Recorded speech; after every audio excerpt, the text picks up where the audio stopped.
Hello there, so you join me on this miserable day because I'm going to review my glorious Jaguar XType. Well, we'll see if it's glorious, won't we? Certainly the weather isn't. I'm going to review this from my perspective as an owner, talk a little bit about the sort of general opinions on this car. The Jaguar XType is now 18 years old, not this particular one, but it was released in 2001, so it's been around quite a while. Obviously discontinued, I think, in about 2008, but it was a bit of an odd car, the Jaguar XType. It was the first entry-level executive car, the first diesel car by Jaguar to kind of compete with the BMW 3 Series and cars of that sort of ilk. It wasn't very popular when it was first released among the sort of purist Jaguar people, because an affordable Jaguar, isn't that a sort of oxymoron? Well, actually, this car was hugely successful. I think they made about 350,000 units. It was an affordable Jaguar, is exactly what people wanted. Now, it came under a lot of criticism, this car, because it was developed under the watch of Ford, because it was when Ford owned the Jaguar group. So there's a feeling that this car is actually a sort of Ford Mondeo.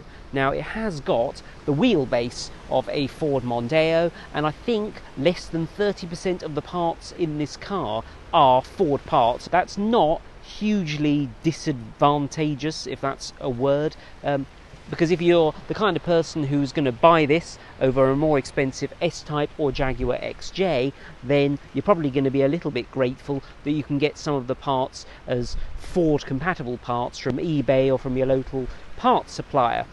Now, this car, as you can see, is a rather attractive sort of, I think it's called Emerald Fire Green colour. Now, this is the only car I've ever owned where I've had actual comments on it everywhere. McDonald's drive-thrus, National Trust properties. What a lovely car. Are you driving your dad's car? Yeah, nice green, that sort of thing. It is a very attractive sort of Jaguar light car. It's a lot more like the Jaguar XJ than the S-Type, but certainly just looking at the sort of curves on this car, the sort of profile of the front and on the side, you can see it is a very attractive car. Oh, I haven't just shown you my number plate, have I? That would have been a stupid move. From an exterior point of view, this car is every inch a Jaguar. It's the last of the sort of old style curvy cat Jaguars. After this, the Jaguar XF became a bit more sort of pointy, a bit more modern, and I paid £6,500 for this car in 2014, so I've owned it nearly 6 years. It's done 122,000 miles. It had done about 57,000 miles when I bought it. I haven't had a huge amount of problems with it, but I'll talk a little bit about some of the problems I've had later on in the video, and I have actually made another video where I talk in depth about the things that can go wrong with this car. I do want to get the sort of Mondeo thing out of the way, actually. You know, you can't buy a Mondeo that looks like this. I don't care if it's got a Mondeo wheelbase, it isn't a Mondeo. And to be honest, at £6,500 for this car, which has given me such enjoyment, I really don't know what I'm going to do next. There is a gap in the market for an actual, like, executive looking car with wood and leather interior that has traditional styling.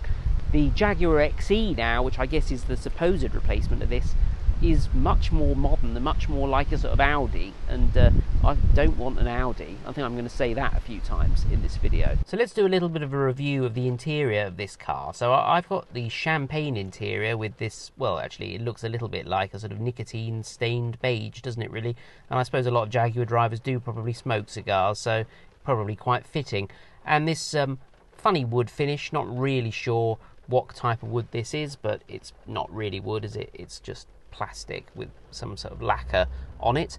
We've got this touchscreen GPS system here, which is now incredibly out of date because Jaguar don't provide updated maps for it. Probably very impressive at the time. I think it's capacitive touchscreen, works very well, but you can only use one finger at a time. And the interface, as you can see, is very simple. It's extremely simple.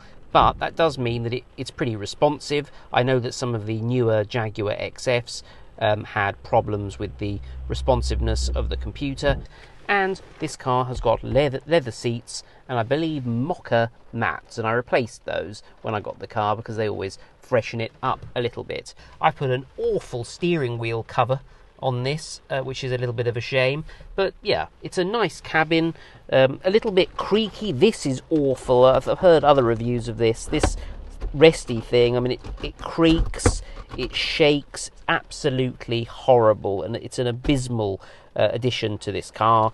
Trusty code reader there just in case anything goes wrong. Cool features in this car. It's got a chromatic interior mirror, so at night when you've got your lights on and you look in this mirror, you get a dark green tint and it dims the lights of the headlights of cars behind you. Really cool feature. This car has also got, as well as GPS, it's got a Bluetooth phone, so you can pair your phone with the car and make phone calls. There's a little microphone up there. Obviously, heated seats, which is pretty standard now. A CD changer, but I haven't got that. I've got a thing called the ACM, which allows me to plug my iPhone into it. CD player, FM radio. You know, the problem is a lot of cars now, they all have these features, don't they? So this is looking less and less impressive. Now, there is a front and rear windscreen defrosting thing, which I believe is a hang-on from Ford. I want to mention briefly these controls on the steering wheel. So here's my broken damn cruise control switches, and here are the radio control switches. On the Rover 75, these are actually much better placed. So on this car, obviously, when you turn the wheel, the switches turn with the wheel. On the 75, they stay stationary, so you can still sort of control the volume of the radio. But that's a kind of picky thing. When I bought it, you didn't have the folding wing mirrors, but I was able to follow a guide online, buy a few wing mirrors for about 60 quid off eBay, and buy a relay for the fuse box thing for 10 quid for a Mondeo, and install those myself. So that was a really easy addition to this car. In terms of comfort, yeah, you know, it's fairly comfortable. To be honest, it probably looks better than it feels. I'm quite a short person, so I can't really comment on the room and stuff in the back. Seems like quite a lot of headroom to me. These seats are in excellent condition because I don't have any friends to sit in the car. Little interesting fact about this car: the rear seats don't fold down. So one of the most annoying things about this car was that rear folding seats was an optional extra. So the person who bought this car decided they wanted GPS, they wanted a Bluetooth phone connection, but they didn't want folding seats at the back. So if you want to carry anything that doesn't fit in the boot, you're absolutely screwed. We have automatic lighting, so when it gets dark, the lights turn on by themselves. We have automatic windscreen wipers. One of my favourite features on Jaguar cars is the lighted or lit floor wells. So if I open the door, you can see a light comes on. The seats in this car are electric.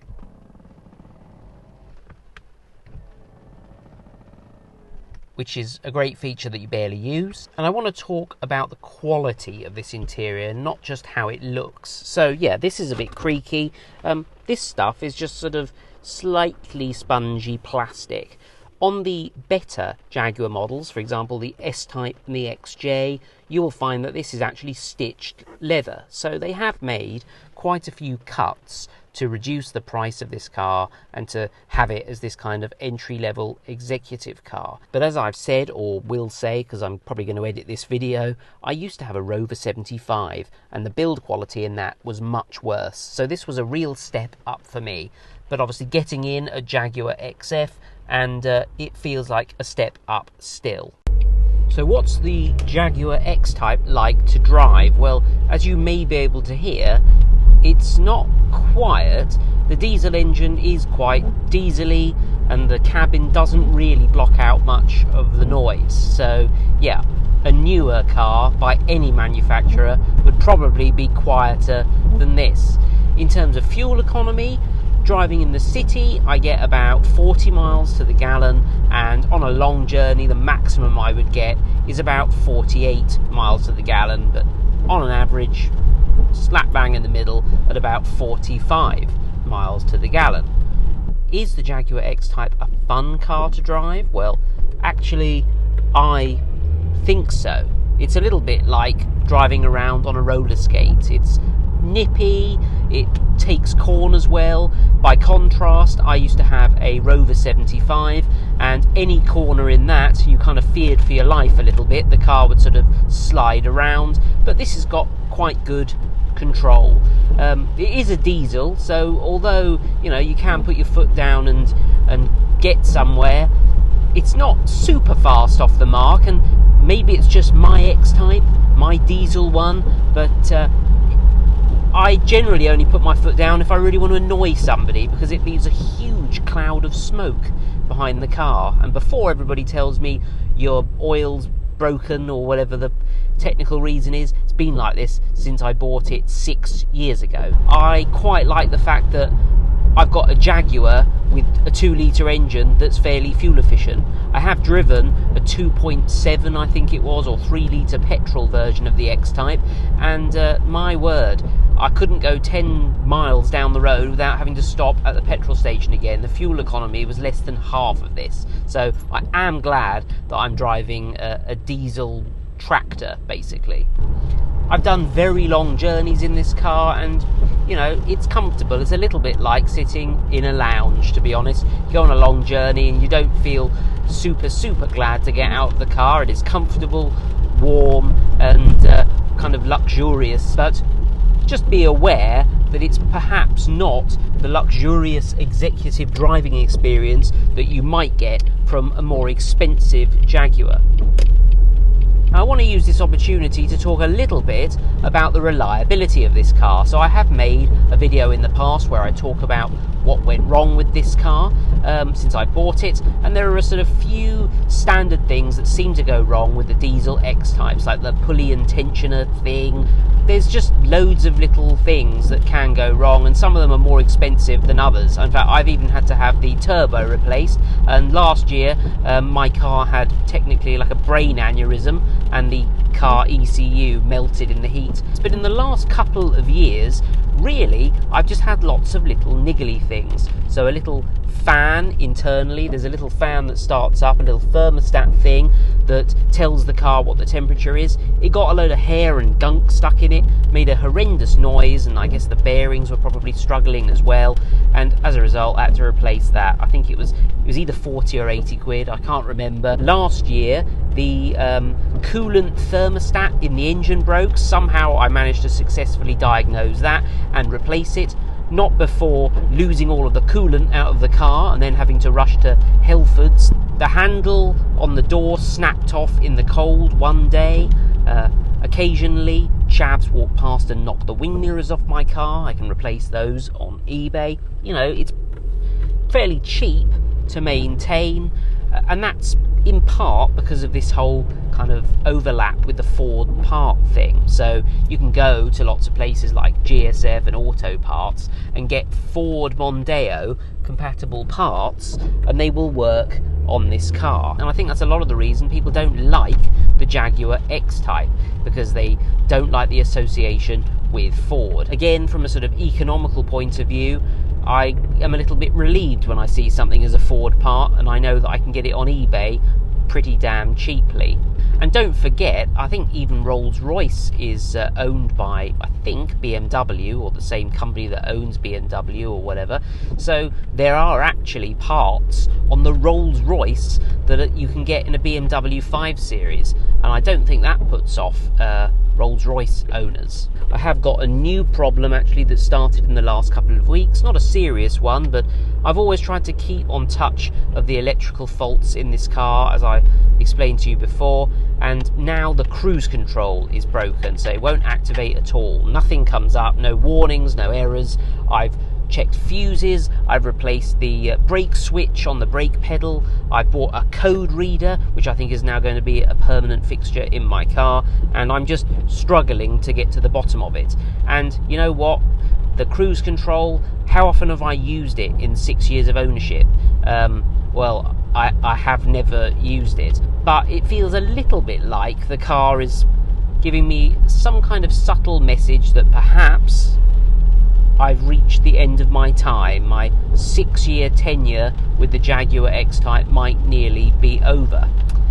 So where do I go from here? Well, I don't know really. The Jaguar XType is very unique. There isn't really an alternative that matches this. You will not get a car for the price I paid for this, with the mileage it's got and the name it's got. If I wanted a Jaguar XF, you know, it would cost me in excess of 10 grand, probably 12 grand if I wanted a decent one with you know, low mileage. It'd be really sad to see this go. This was a step up from the Rover 75, and now I've really got no idea where to go from here.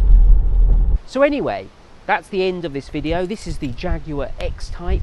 I hope I've given you a little bit of an insight into what it's like owning this car, and you know, maybe you shouldn't buy one because they're quite old now, but you know, I think these might end up as a sort of collector's car, maybe for all the wrong reasons. The sort of the first diesel, the first affordable executive car, the first small Jaguar, but you know, who cares really? A collectible is a collectible. If I had a huge great garage, I think I would probably keep this car forever, but sadly I'm going to probably get rid of it soon, get a Volkswagen, and it'll end up squashed.